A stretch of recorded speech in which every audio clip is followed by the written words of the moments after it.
C'est votre meilleur avocat, Bruno Retailleau?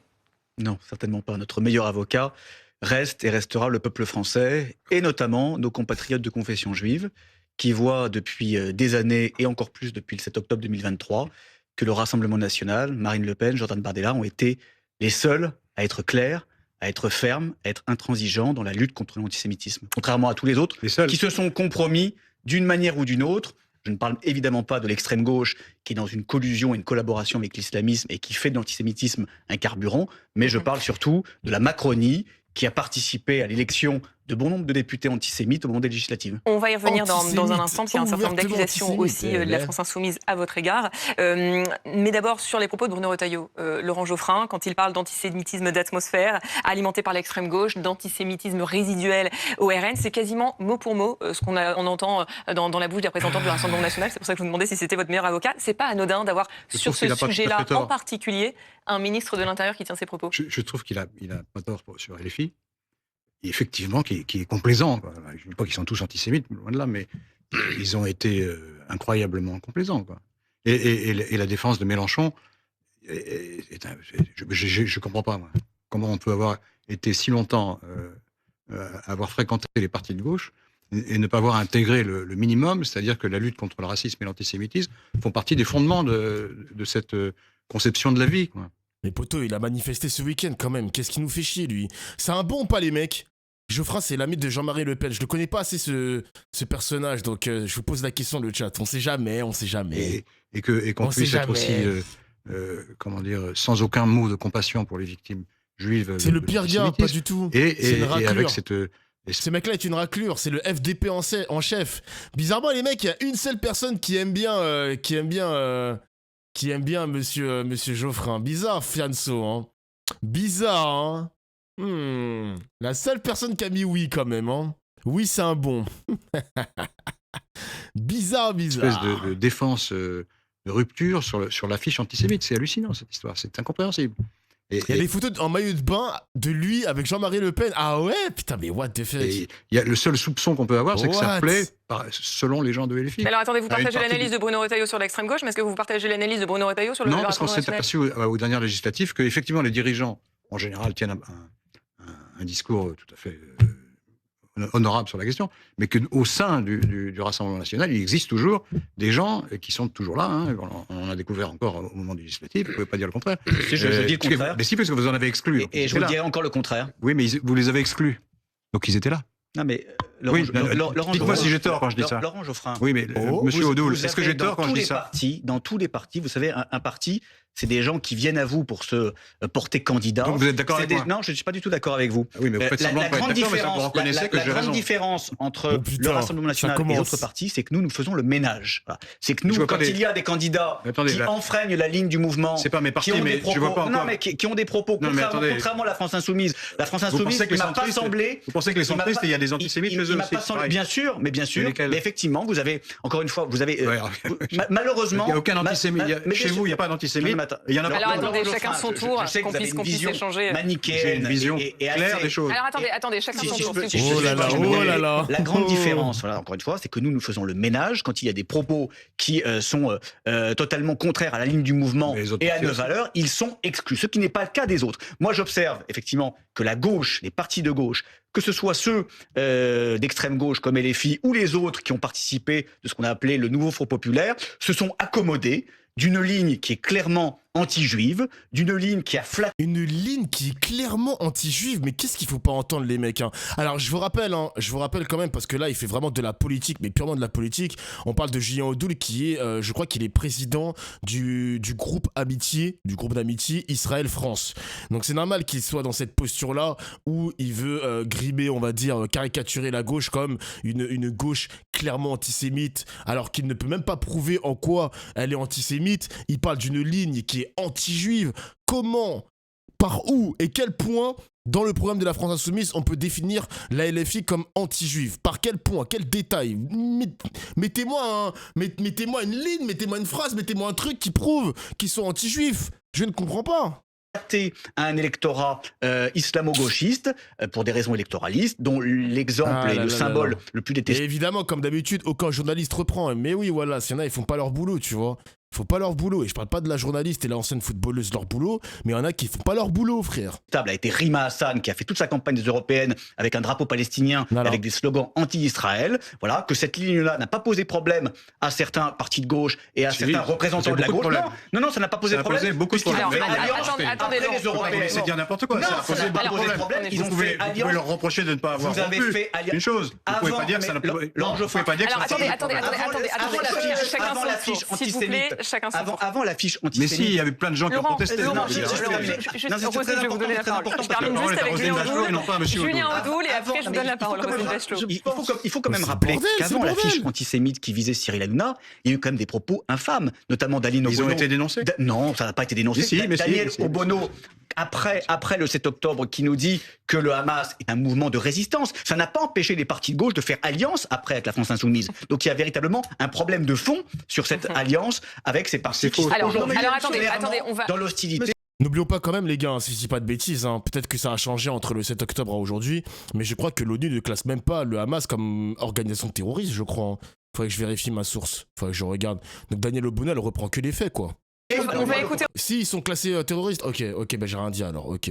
Roselyne Bachelot et après on écoutera Manuel Bompard. Il y a une chose qui est insupportable chez vous, c'est que vous vous posez comme seul défenseur contre l'antisémitisme. Alors ça, je trouve ça vraiment absolument inqualifiable. Moi, je fais partie d'une famille politique qui s'est battue les armes à la main contre l'antisémitisme et vraiment qui a caché des juifs dans son grenier. Et j'ai pas de leçon à recevoir de vous dans ce domaine. Alors je voudrais qu'on vienne un petit peu. Notre famille politique, c'est un petit peu compromis. Je vous en prie, monsieur.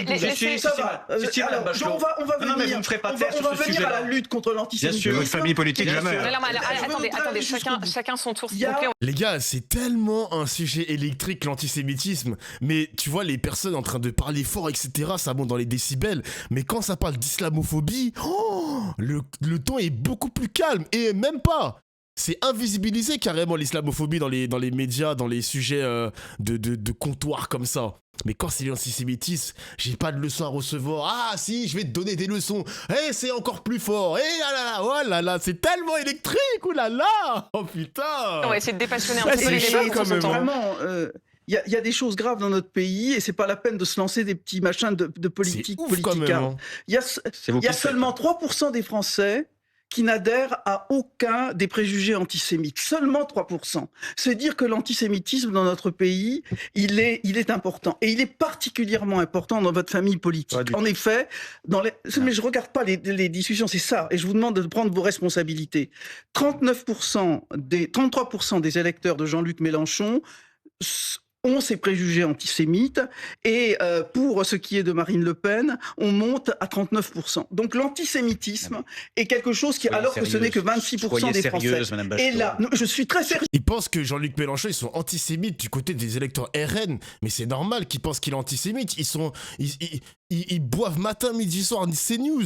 Ils boivent matin, midi, soir les paroles de Cyril Hanouna. Donc c'est normal que ces mecs-là se font totalement endoctriner et ça booste les chiffres du sondage. Ils sont juste débiles, gros. Ce sont des chiffres et dans votre électorat. Et je vous demande, monsieur Odoul. Je pense juste que la France est totalement ignorante. Mais c'est tellement dommage, les gars. C'est pour ça que j'aime bien discuter avec des gens éveillés de mon chat, mais pas avec des random citoyens français. Je les respecte, mais les random citoyens français qui se font laver le cerveau par les médias, frère, on n'en peut plus, gros. On n'en peut plus, on les voit sur Twitter. Mais le problème de ces mecs-là, c'est qu'on les voit critiquer Mélenchon sur Twitter et ça le traite d'antisémite.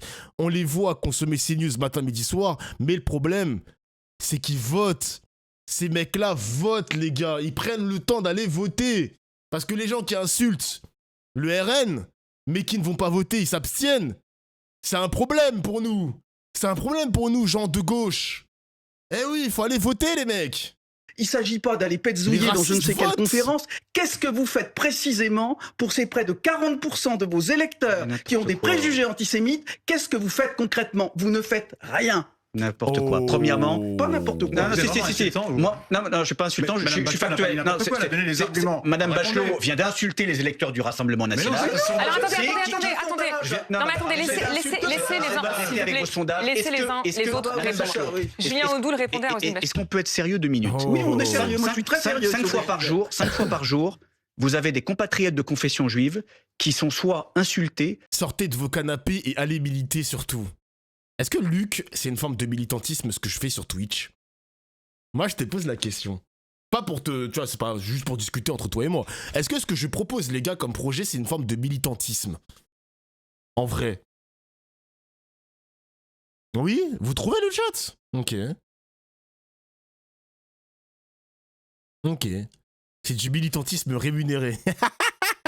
C'est vrai, les gars, c'est vrai.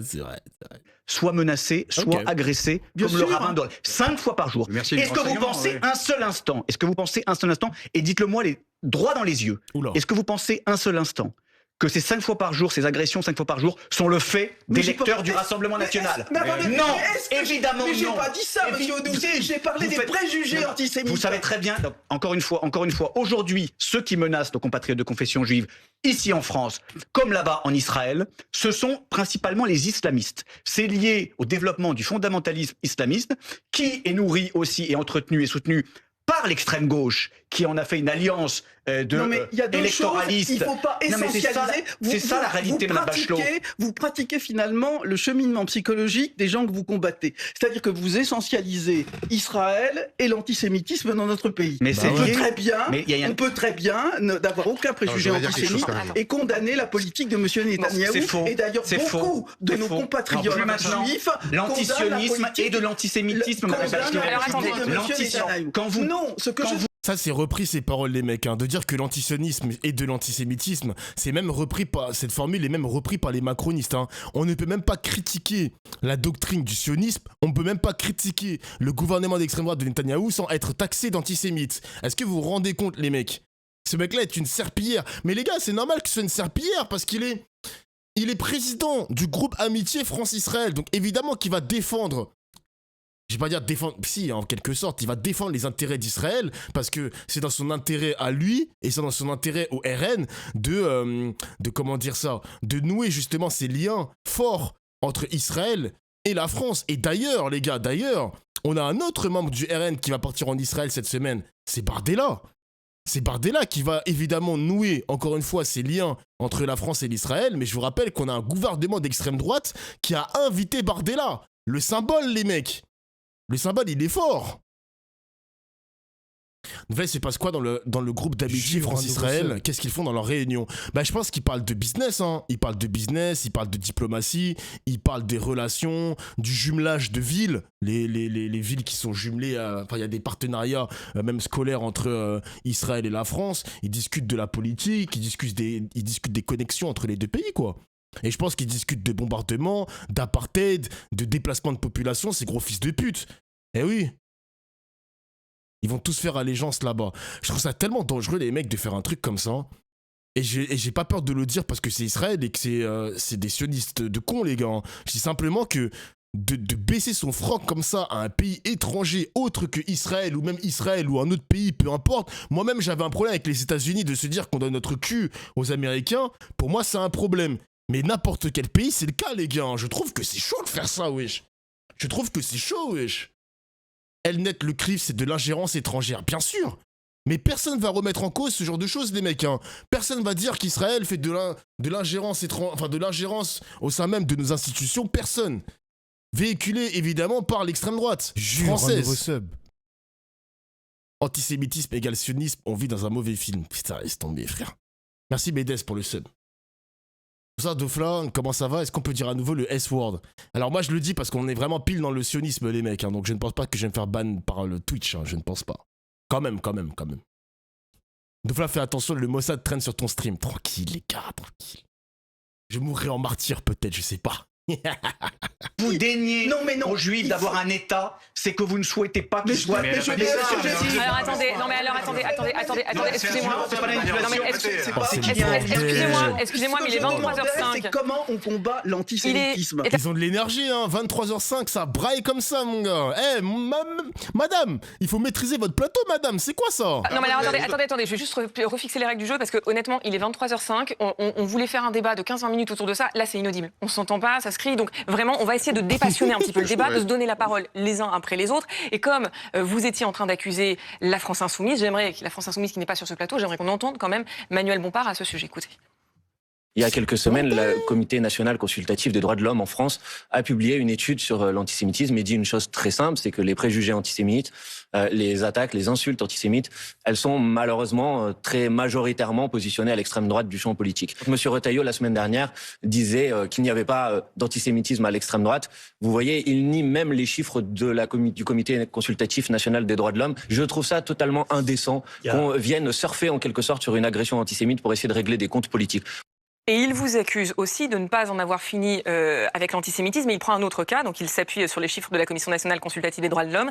Et il prend aussi le cas de Frédéric Boccaletti. Vous disiez avoir fait le ménage au sein du Rassemblement national. Il est député RN du Var. Il vendait des livres antisémites dans les années 90.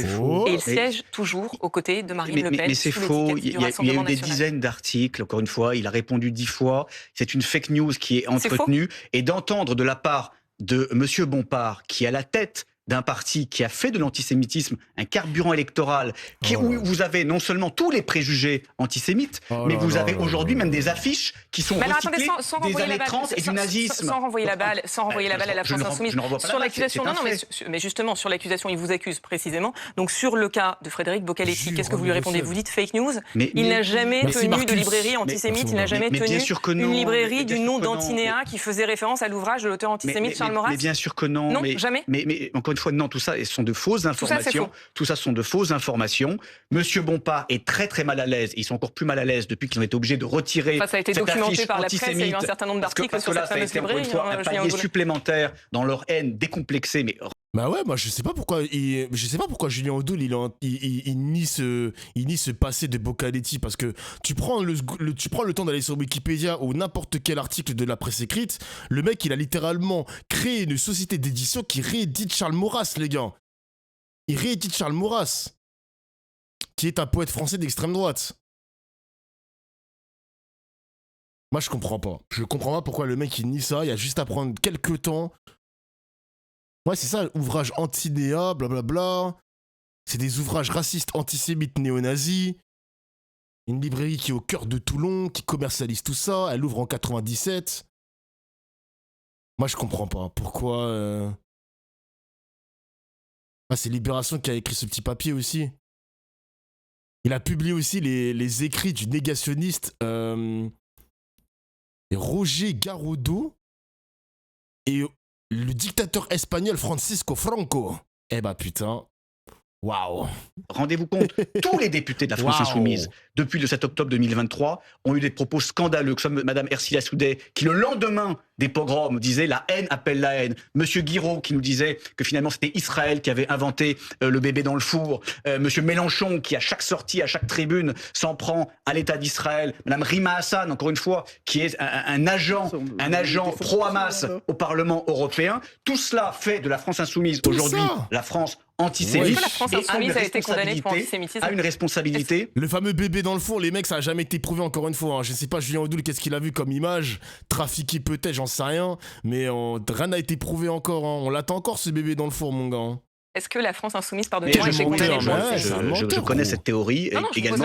Je vous pose juste la question. Malheureusement, la France Insoumise surfe en permanence et à la lisière, mais entretient cette haine du juif dans notre pays. On n'a pas du tout envie de soutenir la France dans toutes les manifestations, encore ce week-end, vous avez des slogans scandaleux. J'ajoute que le slogan antisémite le plus répandu est celui qui dit Palestine du fleuve à la mer. Voilà, c'est-à-dire la négation de l'État d'Israël. Quand vous refusez que les Juifs aient un seul État au monde, je rappelle que l'État d'Israël est le seul État juif du monde. Il y a quand même une chose qui peut paraître ça dénote un antisémitisme d'atmosphère. Il y a une chose qui peut laisser perplexe, Julien Audoul, c'est que vous accusez la France Insoumise d'être antisémite, d'avoir des propos antisémites. Bon, voilà, alors que la justice n'est pas encore passée par là. Et à contrario, Jordan Bardella, quand on lui demandait si Jean-Marie Le Pen était antisémite, qui a été condamné pour antisémitisme, là en l'occurrence, il avait voté en touche et il avait dit je ne le crois pas. Donc il y a quand même un rapport assez ambigu avec l'histoire du Ce qui serait quand même intéressant, c'est Jordan Bardella l'avait dit. J'ajoute que Jordan Bardella est accueilli demain en Israël. Justement, le président du Rassemblement national est accueilli demain à l'invitation du gouvernement. Perrine, elle est en train... C'est pas Pierron, mais non, c'est Perrine, le nom de la journaliste, les gars. Perrine, elle est en train de cook. Ouais, elle est en train de cook, les gars, mais le problème, c'est que le pressing, il est pas assez puissant. Et je sais pas si elle le fait parce que pluralité des opinions, rappel des faits, etc. Il y a un peu de déontologie, mais ça c'est tous les jours les mecs, c'est tous les jours que les journalistes doivent faire un pressing au RN, tous les jours. Parce que je vous rappelle que pendant les législatives, il y a un thread qui avait tourné sur Twitter avec pas moins de 30, voire 40 candidats qui ont eu un passé antisémite. Donc oui, ils ont été écartés du RN, mais ça reste quand même des Français qui épousent le passé et le présent du RN. Donc son passé antisémite qui continue jusqu'à aujourd'hui, qui continue à attirer encore une fois des Français problématiques. Moi, je suis désolé, les mecs, c'est pas normal que les journalistes ne fassent pas autant de pressing à chaque invité du RN. Ce serait des thés magiques d'Ofla. Merci. Il y avait pas mal de députés de la France Insoumise et même de gauche de manière générale qui avaient partagé ce thread. C'est tout pour moi, les mecs. Je travaille, je travaille de temps en temps, les mecs. Je travaille. Faut bien mériter ses subs, les mecs, hein. On est bientôt 1000 subs, faut bien les mériter, hein. Regardez. Faut travailler, ma gueule. Israélien pour débattre de la lutte contre l'antisémitisme. Justement, on reviendra sur M. Mélenchon qui est invité par le gouvernement. Ce que je voulais dire, c'est que je trouve assez désagréable aujourd'hui, si vous voulez, l'antisémitisme traverse toute la société française, quelles que soient les opinions. Mais ce que je trouve odieux, c'est qu'on ne dénonce pas suffisamment le fait que la France insoumise cultive un antisémitisme absolument odieux aujourd'hui, depuis des années, et personne ne dit rien. Jure, What? Mais non, mais qu'est-ce que c'est que cet enculé? Mais c'est qui ça encore? Oh là là, on est fatigué, frère. Merci Héroglobine pour le subprime. On est fatigué, frère. Personne ne dit rien. Et pas assez en tous les cas. Et de voir des partis politiques comme le Parti Socialiste, comme le Parti Écologique, les partis de gauche, comme le Parti Communiste, continuer à faire chemin commun avec la France Insoumise, c'est odieux. Odieux. Sur le Rassemblement national. Il n'y a que des infiltrés, frère. Mais ouais, c'est quoi ça? Moi, je m'attendais à un peu de pluralisme sur ce plateau. Il y a des enculés, en fait, sur le plateau, là. C'est pas possible. Jure, un nouveau sub. On a vu le décès de Jean-Marie Le Pen, le fondateur. Bon. Il y a eu des hommages. Merci Aïs pour le sub. Mais ces hommages ont été très, très, très, très discrets sur l'antisémitisme évident, notoire, de Jean-Marie Le Pen, le fondateur du parti. Que c'est échangé depuis, j'en accepte l'augure, je veux bien le croire. Mais en tout cas, il y a eu, au moment de ces hommages, une sorte de négation ou d'oubli de ce qu'étaient vraiment les opinions de Jean-Marie Le Pen, que je connais très bien. Les opinions en question. Je connais très bien. Il a été exclu par sa fille pour ça. Oui, mais pourquoi au moment de... Marine Le Pen a exclu le fondateur du mouvement. Alors, allez-y, Laurent Geoffrin, vous aurez la parole juste après. Vous n'êtes pas encore au pouvoir, donc laissez-moi parler. Ne vous inquiétez pas, vous aurez toujours la parole, Laurent Geoffrin. Oui, mais vous ne serez pas au pouvoir, donc ça... Allez-y, et ensuite la parole sera à Julien Audoul. Je suis désolé, mais au moment du décès, c'est peut-être une pudeur comme ça, mais voilà, il n'y a pas eu de... Les gens du RN auraient pu dire, bon, c'était notre fondateur, il a fait beaucoup de choses, etc. Mais sur la question antisémite, là, il était dans l'erreur. C'était un fait avéré, il était condamné pour ça, il a tenu ses propos, il ne les a jamais désavoués. Et en plus, ceux qui connaissent un peu l'histoire du Rassemblement national savent bien de quoi il s'agit. Il s'agit d'un parti à l'origine très antisémite, avec les fondateurs, anciens SS, Laurent, on l'a dit. Mais ça veut dire que l'attitude reste ambiguë. Non, mais ça, je suis d'accord. Alors, deuxièmement... Ça, je suis d'accord, mais ce que je voudrais qu'on répète... Moi, j'ai quasiment pas parlé, et ce qui est vraiment révoltant, c'est le cynisme de la France insoumise qui en fait son commerce électoral. Et ça, c'est absolument odieux. Je peux répondre Oh là là là là là là. Mais c'est pas possible, les mecs. Le RN qui passe son temps à parler de la protection des juifs, on est le meilleur bouclier pour les juifs. C'est pas aussi du clientélisme électoral? C'est pas la même chose aussi pour toi, pour faire en sorte que les juifs de France aillent voter pour le RN et pas pour les macronistes et encore moins pour des partis de gauche? C'est pas aussi du clientélisme? Mais c'est vraiment, les gars, j'en peux plus. Franchement, je suis fatigué des fois.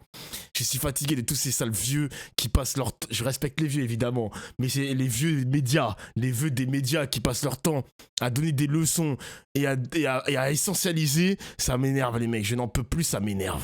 Que M. Mélenchon et que ses camarades. Oui, c'est bien, vous êtes discipliné. Ce mec-là est littéralement le meilleur allié de Julien Audoul ce soir, les mecs. C'est vraiment... le meilleur allié, c'est pas possible ça. Qui savent pertinemment ce que c'est, qui savent pertinemment les conséquences de leur comportement, de leur rhétorique, continue ce commerce électoral-là, c'est absolument odieux. Alors, c'est grave, c'est grave. Un membre de la France insoumise en face de moi, je tiendrai exactement le même discours. Mais je ne vais pas arrêter de le dire. Mais le problème, c'est que l'antisémitisme, il traverse toutes les couches de la société. Il y a de toute façon un quart des Français qui professent, qui adhèrent au thème antisémite. Il ne faut pas se cacher les yeux et que cette proportion, elle est particulièrement forte au Rassemblement national et elle est très forte également dans la France insoumise. Et tout ça, ça nous interpelle. Ne mélangeons pas la question d'Israël avec ça. L'antisémitisme est largement répandu dans la société française. C'est pas un phénomène résiduel et il faut le combattre. Et on est tous appelés à le combattre. Alors justement, on va le voir précisément dans un instant avec Raphaël qui va venir avec un certain nombre d'études et de chiffres sur les préjugés antisémites qui peuvent perdurer au sein de la population française, chez une partie de la population française, mais sur les propos de Laurent Geoffrin à l'instant. J'aimerais bien que vous répondiez je vais répondre aux deux. Parce que à cette ambiguïté sur le rapport à l'histoire. Il y a évidemment un lien avec Israël et avec le conflit entre Israël et le Hamas, puisque les actes antisémites ont augmenté de 1000% après le 7 octobre 2023. Il y a eu 1500 actes antisémites pour l'année 2024, qui sont principalement liés à la récupération et à cette inversion des valeurs entretenues par l'extrême gauche, qui a fait du bourreau des victimes et des victimes des bourreaux. Voilà, donc ne dites pas que c'est pas lié à l'État d'Israël. Et pour répondre à monsieur Geoffrin, si vous voulez faire de la spéléologie politique, très bien, mais dans ce cas, je vous rappelle que l'ancien président l'ancien premier secrétaire du Parti socialiste, François Mitterrand, président de la République, non seulement avait reçu la Francisque, mais jusque dans les années 70 et 80, avait à sa table et avait pour ami René Bousquet, l'organisateur de la rafle du Veldiv. Voilà, donc si vous voulez, on peut trouver encore une fois des brebis galeuses. Vous voulez dire qu'il était antisémite comme vous, quoi, finalement. La seule différence, vous voulez dire qu'il était aussi antisémite. Vous voulez dire qu'il était aussi antisémite. Si je peux terminer, c'était très facile de couper à chaque fois, mais si Marine Le Pen a été l'une des premières responsables politiques en 2010, avant d'être présidente du Front National, à dire que dans certains quartiers, il ne faisait pas bon être juif, être blanc, être femme ou même être français. Ça a été la première à voir que dans certains quartiers, compte tenu de l'immigration sauvage et de la montée de l'islamisme, nos compatriotes de confession juive étaient obligés de fuir. Alors on va, Laurent Geoffrin, vous allez répondre dans un instant, mais il y a Raphaël Grabli qui nous attend parce que justement j'aimerais rebondir sur ce que Roselyne disait un instant sur les préjugés antisémites. Où les trouve-t-on, chez quels électeurs principalement? C'est l'œil de Raphaël. D'ailleurs, ça n'a jamais. D'ailleurs, les gars, on n'attrape même pas la veste des macronistes et de Macron par rapport à la montée de l'antisémitisme. Hein. Parce que je vous dis, les gars, jure un nouveau seul. Il porte une lourde responsabilité, Macron, sur la montée de l'antisémitisme. Hein. Parce que normalement, il doit être très sévère sur toute forme de racisme en France. Pas que l'antisémitisme, évidemment. Mais Macron, c'est pas le meilleur bouclier pour les juifs de France dans les rues. Hein. Excusez-moi. Hein. Le plateau, il est horrible, là. On va avancer un petit peu sur certains sujets. Attendez, parce que là, qui nourrit l'antisémitisme? On va voir. Attendez ça, le sondage, vite fait. Préjugés antisémites chez les collégiens lycées, selon la proximité idéologique, 75% extrême droite, 75% extrême gauche, ensemble des élèves, 54%. C'est quoi ça? Indice de pénétration de l'antisémitisme, 23 à la France Insoumise, 20 Rassemblement National. Ce qui me fume, c'est que y a rien qui prouve que la France Insoumise est antisémite, à part juste des connards qui ont commenté à la télévision et on collé l'étiquette LFI égale antisémite. Y a rien qui a été prouvé, les gars. Vraiment, c'est n'importe quoi. J'ai l'impression que c'est que des mecs qui ont été baignés par les médias. C'est n'importe quoi. C'est fatigant, frère. Parce qu'il y a un autre sondage qui était assez terrifiant sur la jeunesse et l'antisémitisme. C'était un sondage de l'IFOP qui montrait que chez 46% des jeunes de confession musulmane, 46% des jeunes de confession musulmane ne voulaient pas avoir un ami juif. Oui, c'est le même, c'est dans la même 16% chez les jeunes en général, 46% chez les jeunes de confession musulmane. Ce qui montre bien qu'aujourd'hui, malheureusement, compte tenu des discours qui sont instrumentalisés par l'extrême gauche, qui surfent sur l'islamo-gauchisme et sur une frange radicale de l'islam, ben ces discours-là, oui, mais attendez, vous faites comme si aujourd'hui, pénètrent dans une partie de la jeunesse. Vous faites comme si ces préjugés antisémites n'étaient pas présents chez les sympathisants du Rassemblement National. Et Raphaël vient de le montrer, chiffres à l'appui, ils sont. Alors déjà, ils sont présents chez les deux. On parle de la même étude. Bon, chiffres à l'appui, ça reste quand même un sondage. Hein. C'est quoi ce bordel? C'est la même étude. Je vois extrême droite. Le Rassemblement National n'est pas d'extrême droite. Oui, mais dans ce cas-là, LFI va dire. c'est l'électorat de Marine Le Pen. Moi, les chiffres que je vous ai dit, c'est l'électorat de Marine Le Pen et l'électorat de Jean-Luc Mélenchon. Je ne veux pas faire qu'il n'y ait pas de confusion. À la définition. En revanche, effectivement, la France Insoumise, compte tenu de ses outrances... Mais là, on ne vous parle pas de la France Insoumise, on vous parle du Rassemblement National, Julien Audoul. Non, mais alors attendez, juste parce que Julien Audoul... Je ne réponds pas à la question quand même. Le mec, il veut toujours botter en touche en parlant de la France Insoumise. Au lieu de parler de son parti avec son parti, la France Insoumise, LFI, Mélenchon, nanani. Ah, ça y est, cousin. Je voudrais quand même replacer le débat parce que je trouve que c'est assez déséquilibré. Ce que je voudrais dire quand même, on a tué ces dernières années, qui a tué au nom d'un antisémitisme affiché en France ou ailleurs? Est-ce que c'est l'extrême droite? Non, bien sûr. Bon. Oui, mais on dit pas pourquoi. Justement, non, mais c'est ça qui est important. Non, mais parce que j'ai l'impression qu'on est en train. On ne va pas découvrir que l'extrême droite est antisémite. C'est comme ça. C'est ontologique. C'est ontologique quasiment. En revanche, ce qui est beaucoup plus inquiétant, c'est de voir l'extrême gauche qui cultive un champ d'antisémitisme énorme et qui flirte avec un islamo-gauchisme qui est extrêmement dangereux et qui fait qu'il y a eu des attentats. Il y a eu des attentats ces 10 dernières années en France qui ont été commis vraiment pour cette cause-là, et c'est ça qu'il faut combattre. Alors les gars, n'oublions pas que c'est un bon droitard ce mec parce qu'il fait partie du Figaro, les gars. Donc évidemment, Figaro, journal de droite, bien à droite. Évidemment, il fait son taf de merde, quoi. Merci Incandescent pour le sub. Wesh, le pseudo. Mais frère, c'est pas ça qui est contesté. Mais je reprends. Roselyne Bachelot vous a posé une question tout à l'heure très intéressante à laquelle vous n'avez pas répondu et qui rebondit sur ses études. Qu'est-ce que vous faites, vous, face aux préjugés racistes qui sont encore antisémites, qui sont encore très présents au sein de votre électorat? Est-ce que vous regardez en face ces chiffres? Est-ce que vous êtes conscient de cela? Et qu'est-ce que vous faites pour lutter contre cela? Je vais mettre en parallèle, effectivement, les propos d'Israël. On parle de quoi, là, aujourd'hui? On parle d'attentats, on parle de tabassage, on parle d'agression, et vous me parlez de ressenti. Je veux dire, encore une fois, depuis 2012 et l'attentat ignoble de Mohamed Merah contre l'école juive, Mireille Knoll, Ilan Halimi, Sarah Halimi, le 7 octobre 2023, mais c'est le fondamentalisme islamiste qui a tué Hyper Cacher, etc. Et la première fois, là où ça constitue une rupture, là où ça constitue une rupture, pourquoi le 7 octobre est une rupture, notamment dans le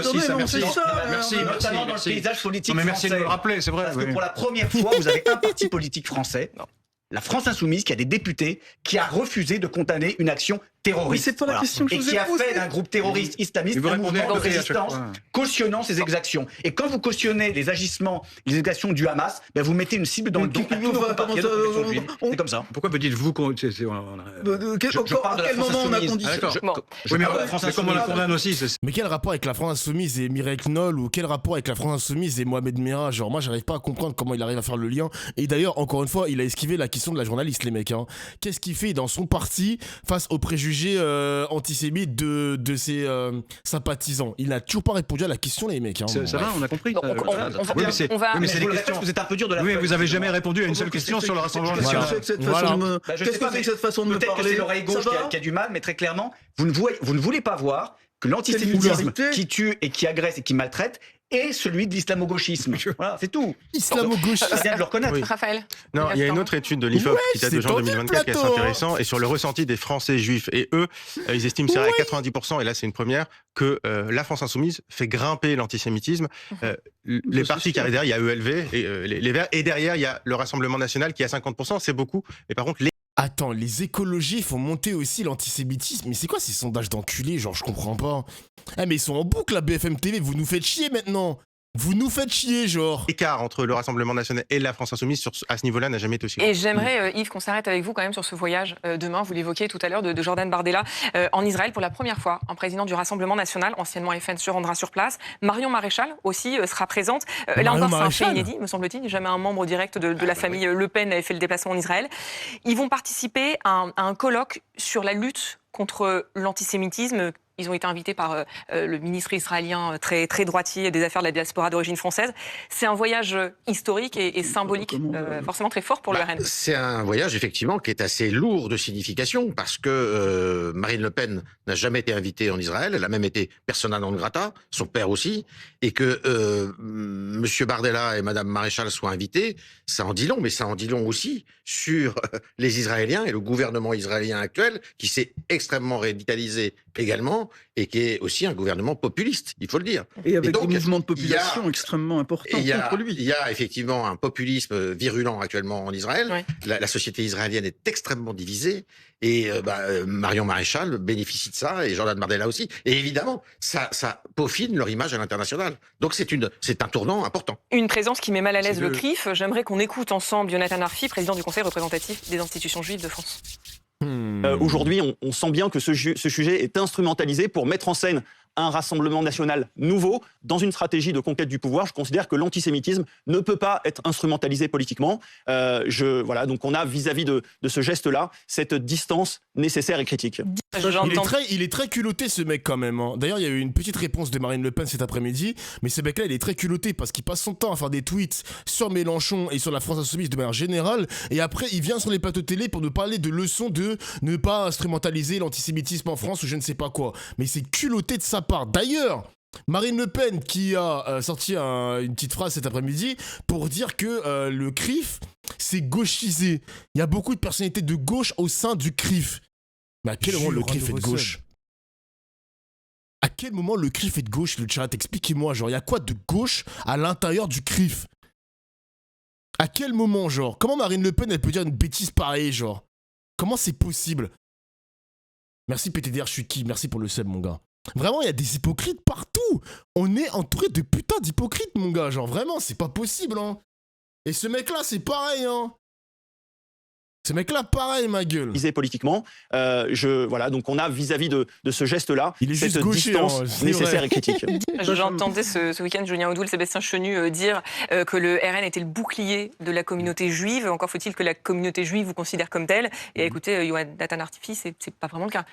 Alors déjà, effectivement, le Rassemblement national est même le dôme de fer de la communauté juive de France, parce que nous sommes les seuls à vouloir lutter et à... Non mais regardez-moi ce suceur, les mecs, regardez-moi comment il écarte ses fesses. Le dôme de fer, bon, qui fait référence au dôme de fer en Israël, les gars, le bouclier antimissile, le mec qui reprend cette formule, oh, c'est pas possible, les gars, c'est tellement un suceur. C'est pas possible. Ça ose tout, les mecs, ça ose tout, les gars, putain. Avoir la détermination d'éradiquer l'islamisme qui aujourd'hui tue et met en insécurité nos compatriotes de confession juive. Monsieur Arfi, avec tout le respect que j'ai pour lui, malheureusement n'est pas représentatif. Le CRIF n'est plus représentatif. Je le dis parce que vous voyez sur le terrain, bon nombre de nos compatriotes ont bien compris aujourd'hui que malheureusement, certains s'étaient totalement aveuglés et n'avaient pas voulu voir et dénoncer la menace, cette menace qui s'est propagée, qui a été alimentée par les politiques d'immigration, parce que l'antisémitisme de l'islamisme ne s'est pas implanté comme par enchantement. Il a été nourri par les vagues migratoires. Plus vous importez d'antisémites, plus l'antisémitisme, malheureusement, prospère dans les quartiers. Que ce soit... Dans les quartiers, carrément. Il parle de vagues d'immigration, donc je suppose qu'il parle de l'Afrique maghrébine. Donc il veut dire quoi ? Il veut dire que tous les Algériens, les Marocains, les Tunisiens sont des antisémites en puissance. Ah ! Donc pour lui, les immigrés sont antisémites forcément. Vous voyez les gars, hein, c'est tellement dangereux ce qu'il dit. C'est tellement dangereux. Mais comment ça peut passer à la télévision, les mecs ? Comment c'est possible que personne ne reprend ce sale bâtard, vraiment ? C'est une dinguerie de dire ça quand même. Hein. Dans les mosquées radicales, chez certains prédicateurs, chez certaines officines ou autres, sur certains terrains de sport. Vous avez eu des manifestations pro-Gaza, anti-Israël sur certains terrains de football. Donc très clairement, Monsieur Arfi se trompe de combat et il a 40 ans de retard, malheureusement pour lui. Et en faisant ça... Donc on a... Alors les gars, je vous explique un truc. On a le CRIF qui est ennemi du RN et ennemi de la LFI. On a le RN qui critique le CRIF. Putain, je comprends pas le combat, genre. Donc c'est qui représente les Juifs de France si c'est pas le CRIF maintenant ? Parce que Marine Le Pen discrédite le CRIF, Audoul pareil, Bardella pareil, mais du coup c'est quoi ? C'est des macronistes le CRIF ? C'est quoi ce bordel ? C'est le même des Spider-Man, je te jure, ils se pointent tous du doigt là, ils sont comme ça. Ils se pointent tous du doigt. Je sais même pas si le CRIF a condamné le gouvernement israélien. Je sais même pas comment ça se passe. C'est quoi leur réflexion sur la Cisjordanie, sur les annexions, sur les paroles des ministres israéliens qui parlent d'annexer la bande de Gaza. C'est quoi la position du CRIF par rapport à ça? Parce que moi j'ai le sentiment quand même que le CRIF est assez proche d'Israël, non? Je sais pas. Il ne sert pas nos compatriotes de confession juive. Je peux dire un mot sur le... Parce que oui, allez-y. Il dirige le CRIF. Le CRIF, c'est une institution représentative des Juifs de France, ou des Français juifs. Il y a des élections, c'est une organisation ouverte. Donc vous dites, quand il n'est pas d'accord avec vous, il n'est pas représentatif, par définition, puisqu'il n'est pas d'accord avec vous. Ce sont les témoignages que j'ai d'accord. de bon nombre de compatriotes de confession. La deuxième chose... Mais attendez, si on peut pas... Des témoignage, hein. Vous m'interpellez. Oui, je vous répondrai après. Vous répondrai quand j'aurai fini. Vous répondrez quand j'aurai fini. Calmez-vous. Vous répondrez quand j'aurai fini. Je vais vous demander de prendre un verre d'eau comme à Manon Aubry. Je pense que vous êtes assez grand pour ça. Vous répondrez quand j'aurai fini. Ça suffit maintenant. Pourquoi vous hurlez comme ça? Parce qu'il n'y a pas moyen autrement d'en placer une. Vous m'interpellez. Ça continue. Donc je vous dis que M. Arfi n'est pas représentatif. Vous me répondrez. La majorité. Mais vous dites ça, mais ça ne veut rien dire vu qu'il fait partie. Il est président d'une association où on est élu, donc il est représentatif des gens qui l'ont élu. En tout cas. C'est la principale. Arrêtez. Vous avez des groupes ça suffit. Moi je m'en vais. Qui sont élus. J'en ai marre. Allez-vous-en, Monsieur Geoffrin. Non mais c'est pas possible. On peut pas parler. Laurent Geoffrin, allez-y. C'est fini là? Non mais déjà vous n'avez pas dit c'est fini. Ça recommence. Vous me dites. Bon alors attendez, chacun son tour. Je vais pas mettre un chrono en plateau. Non mais on va pas couper les micros. Alors attendez, chacun son tour. Laurent Geoffrin, allez-y. Deuxième chose. Monsieur Odoul dit des choses fausses sur la Wesh, le divertissement, je m'y attendais pas les mecs. What the fuck? réaction à LFI. Au sein du reste de la gauche, ça a posé 1000 problèmes. Au début, moins, et ensuite beaucoup. L'affaire du 7 octobre a divisé la gauche immédiatement. Ils ont fait alliance. Mais Monsieur Geoffrin, c'est pas possible. Ils ont fait alliance lors du nouveau Front Populaire. Bon, je vous laisse Monsieur Attal a appelé à voter pour des députés LFI, à utiliser des bulletins de vote LFI. Oui, parce qu'il voulait vous arrêter. Alors oui, je pense qu'on va clore ce débat parce que de toute façon on s'en sort pas. Je demande à Monsieur Odoul et à Monsieur Geoffrin de se taire. Allez-y, Roselyne. Je vais dire qu'en ce moment, la société israélienne est extrêmement fracturée. Monsieur Netanyahou rencontre des oppositions très fortes, en particulier des familles d'otages, parce qu'ils estiment que les nouveaux bombardements, alors qu'il y avait un cessez-le-feu dans la bande de Gaza, mettent en péril la vie des otages. Il y a des manifestations très importantes qui se passent en ce moment en Israël, et je trouve que la responsabilité des hommes politiques et des femmes politiques françaises est, comme l'a dit Jonathan Arfi, d'avoir une distance nécessaire et critique pour ne pas intervenir dans le débat israélien. Ça ne veut pas dire qu'on condamne Israël, bien entendu, et qu'on ne se bat pas pour son existence. Mais ne nous mêlons pas de la politique intérieure d'Israël, et c'est ce que fait M. Bardella en allant à un colloque d'un mouvement extrémiste du panel israélien. Méfiance, il faut se mettre à distance. Bon, et ce sera le mot de la fin, On va s'arrêter là. On va s'arrêter là. D'autres fabriconneries aussi. Merci Roselyne. Je donne un conseil général. Merci Roselyne, Laurent, Yves, je vous garde avec moi, et merci beaucoup Julien Odoul d'avoir notre... C'est vrai, je trouve ça très bizarre quand même de s'incruster comme ça dans des pays, dans le gouvernement, accepter des... Non, je trouve ça très bizarre les gars, c'est bizarre. Ambiance très bizarre.